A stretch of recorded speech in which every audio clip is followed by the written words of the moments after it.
একটা শহরে একটা বাচ্চা মেয়ে থাকতো। তার মা বাবা কেউ ছিল না, এমনকি তার কোনো বাড়িও ছিল না।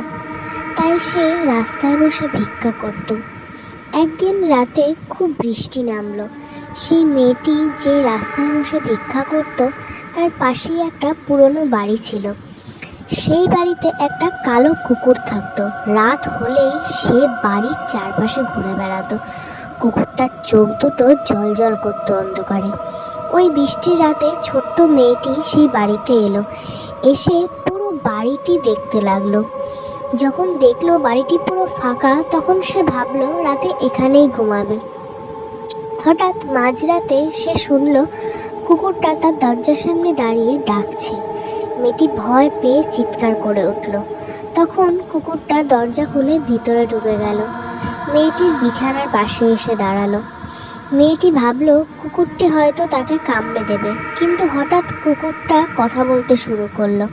ভয় পেও না, আমি তোমাকে কামড়াবো না। মেয়েটি অবাক হয়ে গেল, কুকুর আবার কথা বলতে পারে নাকি? তখন কুকুরটা বলল, আমি এই বাড়ির ভূত। আমি কাউকে ক্ষতি করতে চাই না, আমি একটা বন্ধু চাই। এই ফাঁকা বাড়িতে আমার আর একা একা ভালো লাগে না। তুমি এখানে থাকো, নিরাপদেই থাকবে।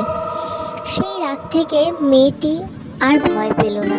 সেই কুকুর ভূতটিকে তার বন্ধু বানিয়ে নিল। দিনের পর দিন তারা একসাথে খেলা করতে লাগলো এবং একসাথেই দিন কাটাতে লাগলো।